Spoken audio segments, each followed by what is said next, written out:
kita masuk ke browser, lalu kita akan download yang namanya Node.js. Bisa dicari. Nah, di sini ada website resminya, node.js.org. Oke, lalu kalian pilih yang recommended ya, yang 12.18.3 LTS. Nah, di sini saya akan buka masternya, lalu saya install. Ya, tinggal di next saja. Oke, tunggu beberapa saat.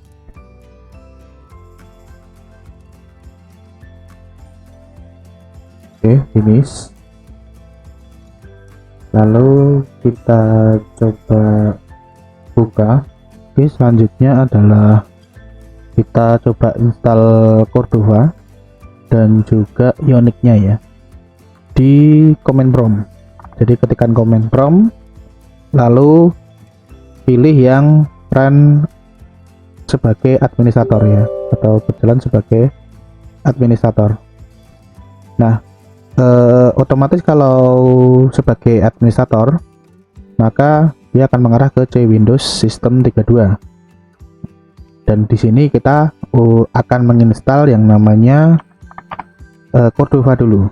Perintahnya adalah npm install, dan sama seperti proses install biasa ya, cuma ini menggunakan command prompt yang diambil dari repository ya.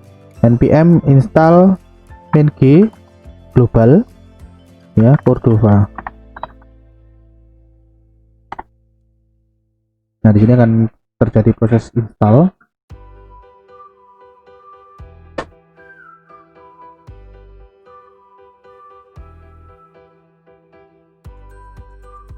Oke, jadi sudah terinstall. Kalau tempat saya kan sudah ada ya, karena sudah saya install sebelumnya. Nanti kalian juga sama prosesnya, cuma lebih lama karena mungkin di tempat kalian belum ada ya.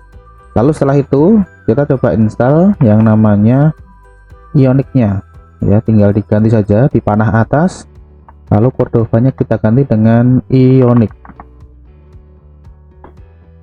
Nah, akan terjadi proses install lagi.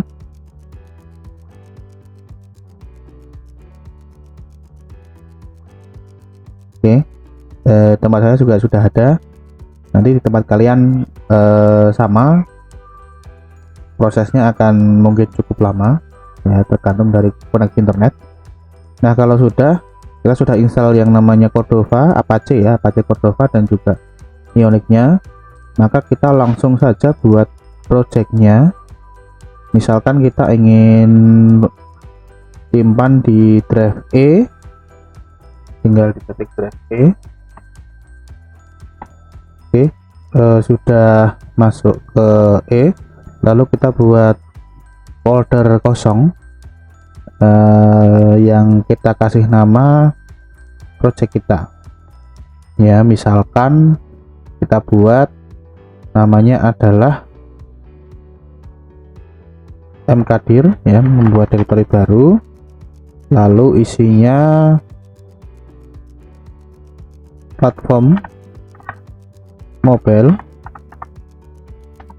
Oke, terus kita masuk ke foldernya platform mobile. Nah, ini platform mobile, lalu kita akan masukkan Ionic-nya ke dalam folder ini. Jadi projectnya atau file-file yang dibutuhkan Ionic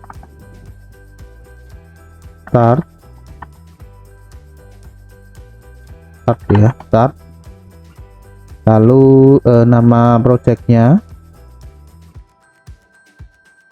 plat 1 ya, lalu pilih templatenya ya, ada 3.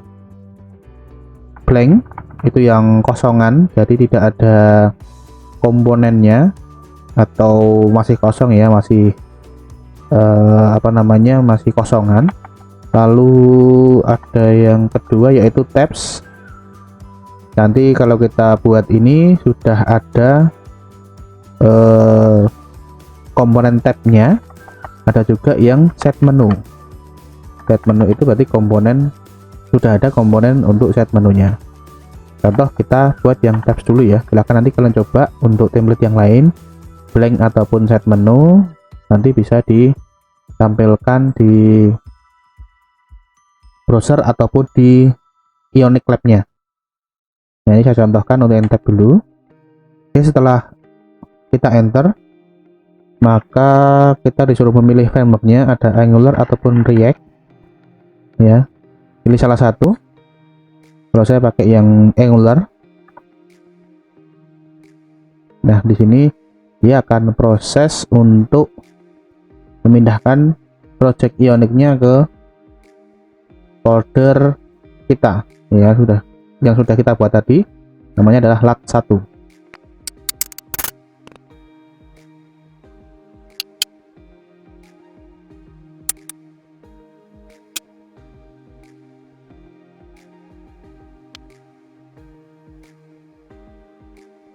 Oke, sudah selesai. Terus kita coba untuk menampilkan hasil dari templatenya. Kita masuk dulu ke lat1 nya. Oke, lalu kita akan coba tampilkan, ada 2 cara nanti ya. Yang pertama adalah Ionic, balik ya, Ionic sajikan ya, Ionic sajikan. Maka nanti dia akan memerintahkan untuk menampilkan ke browser.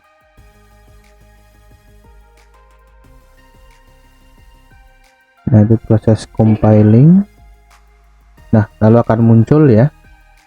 Nah, di sini dia akan muncul previewnya ke browser.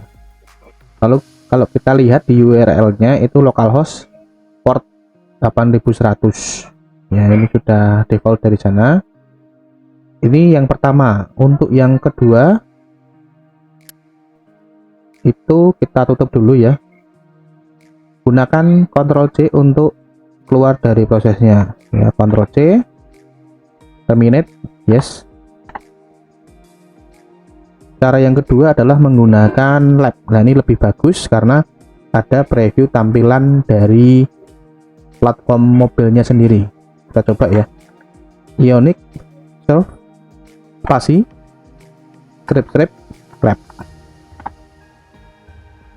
Nanti akan disuruh untuk menginstal atau masukkan Ionic Lab-nya.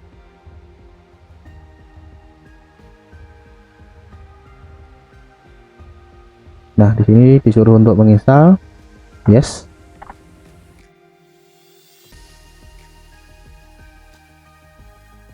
Oke, nanti muncul. Nah, jadi lebih bagus ya. Beda dengan yang kalau kita hanya menggunakan Ionic Surf. Kalau yang lab itu nanti dia akan menampilkan dari sisi tampilan Android dan iOS. Nah, ini iOS dan Android. Kalau hanya satu saja silahkan di uncheck saja. Silahkan iOS-nya kita uncheck. Nah, seperti ini. Ini seperti itu. Lalu untuk merubah yang di sini itu kita bisa buka melalui, atau kita bisa rubah melalui Visual Studio Code. Silahkan dibuka VS Code-nya atau program editor yang lain. Kita arahkan ke project kita di E ya, lalu di platform mobile. Nah, ini lalu lat1, silahkan di select folder. Nah, nanti akan muncul beberapa file di sini ya. Ada banyak, silahkan masuk ke src ya, src, lalu ke app. Nah, di sini ada banyak. Untuk pengelolaan tabnya itu ada di sini ya, di folder tab, lalu di tab page HTML. Nah, ini kan ada tab 1 2 3 sama seperti yang di sini. Kita rubah saja ya. Misalkan di sini home, lalu profil, lalu login gitu ya, contoh saja 3 dulu. Nanti silakan bisa ditambahkan untuk tab yang lain. Kalau kita buka otomatis langsung berubah ya, tanpa kita harus refresh browsernya. Contoh ikonnya kita ganti ya. Untuk ikon di sini, kalau kalian tidak hafal namanya, untuk ikonnya bisa kalian buka dokumentasi dari Ionic-nya. Kalian pilih UI komponen, pilih yang icon. Nah, di sini ada banyak ya. Misalkan home, untuk halaman home-nya namanya adalah home. Kita balik lagi sini, home, lalu profil itu kita cari ya, user kalau nggak salah ikonnya. Nah, ini person, nah, person, lalu login itu kalau nggak salah login nih. Nah, kita buka Ionic Lab-nya, nah langsung berubah. Nah, ini untuk awalannya dulu ya, home, profil, login. Oke, silahkan nanti dibuat seperti ini. Kalau tidak ada ya, atau ada yang bisa ditanyakan di grup ya.